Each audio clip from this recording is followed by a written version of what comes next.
second book of Maccabees. It happened that 7 brothers with their mother were arrested and tortured with whips and scourges by the king to force them to eat pork in violation of God's law. One of the brothers, speaking for the other, said, "What do you expect to achieve by questioning this? We're ready to die rather than transgress the laws of our ancestors." At the point of death, he said, "You accursed fiend, you are depriving us of this present life, but the King of the world will raise us up to live again forever. It is for his laws that we are dying." After him, the third suffered their cruel sport. He put out his tongue at once when told to do so, and bravely held out his hands as he spoke these noble words: "It was from heaven that I received these. For the sake of his law, I disdain them. From him I hope to receive them again." Even the king and his attendants marveled at the young man's courage, because he regarded his sufferings as nothing. After he had died, they tortured and maltreated the 4th brother in the same way. When he was near death, he said, "It is my choice to die at the hands of men with the hope God gives of being raised up. But for you, there will be no resurrection to life." The word of the Lord. Thanks be to God.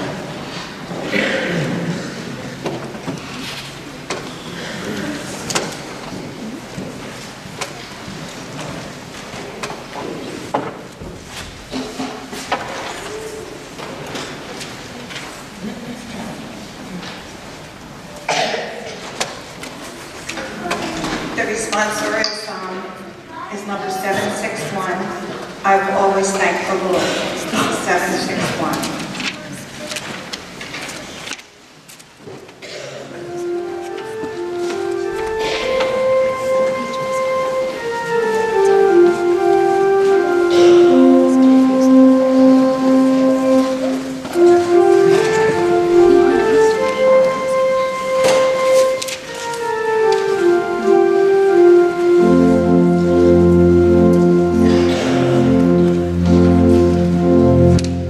I will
Greeting from the second letter of Paul to the Thessalonians. Brothers and sisters, may our Lord Jesus Christ himself and God our Father, who has loved us and given us everlasting encouragement and good hope through his grace, encourage your hearts and strengthen them in every good deed and work. Finally, brothers and sisters, pray for us, so that the word of the Lord may speed forward and be glorified as it did among you, and that we may be delivered from perverse and wicked people. For not all have faith. But the Lord is faithful. He will strengthen you and guard you from the evil one. We are confident of you in the Lord, that what we instruct you, you are doing and will continue to do.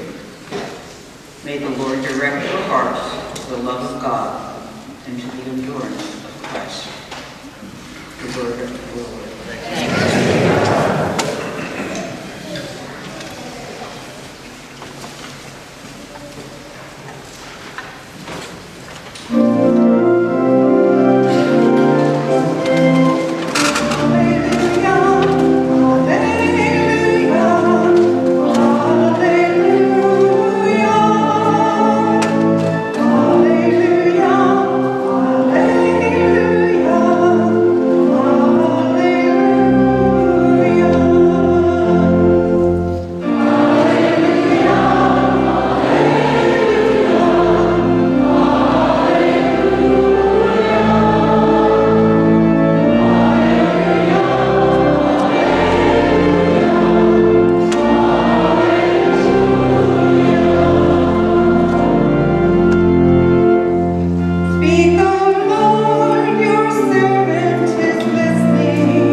Some Sadducees, those who deny that there is a resurrection, came forward and put this question to Jesus, saying, "Teacher, Moses wrote for us, if someone's brother dies leaving a wife but no child, his brother must take the wife and raise up descendants for the brother.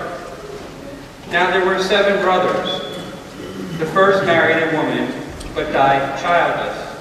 Then the second and the third married her, and likewise all 7 died childless. Finally, the woman also died. Now at the resurrection, whose wife will the woman be? For all 7 had been married to her." Jesus said to them, "The children of this age marry and remarry, but those who are deemed worthy to attain the coming age and to the resurrection of the dead may marry more or be given in marriage. They can no longer die, for like they are angels, and they are the children of God, because they are the ones who will rise. That the dead will rise, even Moses made known in the passage about the bush, when he called out the Lord, the God of Abraham, the God of Isaac, the God of Jacob. And he is not the God of the dead, but of the living. For to him all are alive." The Gospel of the Lord.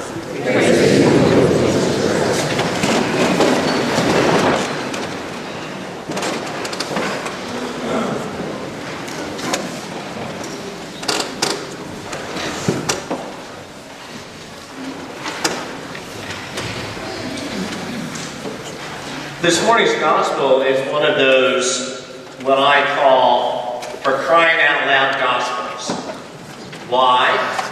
Because I can only imagine what our blessed Lord was thinking when the Sadducees asked such an asinine question, which Luke chapter 20, verse 20 puts into context. keeping a close eye on him. They sent spies who pretended to be sincere.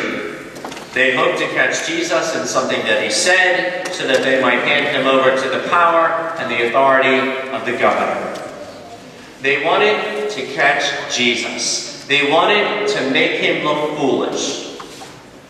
But then again, sometimes faith is an exercise in what non-believers consider foolish.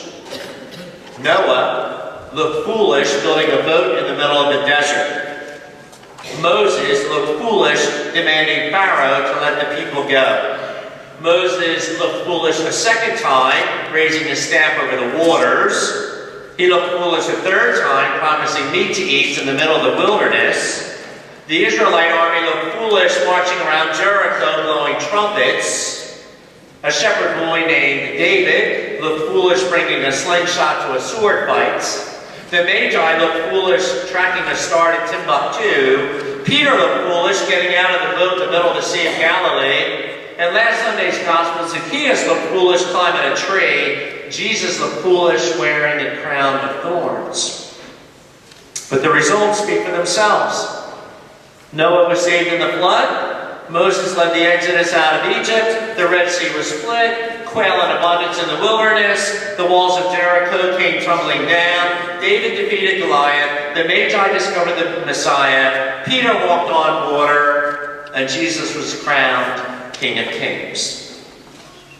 So what's the moral of the story? If you are not willing to look foolish, or to put it in more pragmatic terms, if you're not willing to take a risk, if you're not willing to step out of the boat, you'll never walk on water. If you're not willing to circle the city, the walls will never fall. If you're not willing to follow the star, you'll miss out on the greatest adventure of your life. Last week, I preached on the risk of Zacchaeus, that he took climbing a tree, going out on a limb, if you will. He risked looking foolish to see our blessed Lord, and he overcame the risk of being ridiculed. Yet without taking that risk, Jesus would have climbed down that tree back to the same rotten, shallow life of cheating and tax collecting that sent him climbing the tree in the first place. This weekend is the second of two Called by Name weekends, when we are asking young men to take a risk with our blessed Lord to consider a vocation to the priesthood. In the pews are cards, for you to complete. Last week, Father Roy and I encouraged all of you to look around and to submit names of young men between the ages of 60 and 40-ish who you think have the qualities to be a good priest. So if you had a particular card last week, drop it on the collection basket this week. If you forgot your card, there are cards again. Fill it out. Put down as much information about the man as you know. I will probably be able to flesh out the rest with our parish database. Drop it in the collection basket. This program has been implemented in more than a few dioceses in the country, and it's been very successful. And as I explained last weekend, a mini Called by Name was test piloted in Mercer County earlier this year. Pastors, youth ministers, directors of religious education in Mercer County were asked to recommend men in their parish who are high school and college age. And a list of 90 young men was submitted to the vocation director. He in turn invited these 90 to a vocations evening, which included mass and dinner with the bishop and about 8 of us priests. 30 of the 90 accepted the invitation, and at the end of the night they were asked to fill out an interest card, and 20 of the 30 said that they are interested in discerning the vocation to the priesthood. 20 men in one county. We got 4 counties in Trenton Diocese, so it works. We just need your help to recommend the names of those we should ask. Following our blessed Lord in such a public way as a priest takes some guts. I've met a few men from parishes that I've been stationed with along the way who told me that they should have at least looked into the priesthood, but either no one encouraged them or they didn't have the guts to take that first step. So hopefully this program will help young men at St. Mary of the Lakes to take the first step.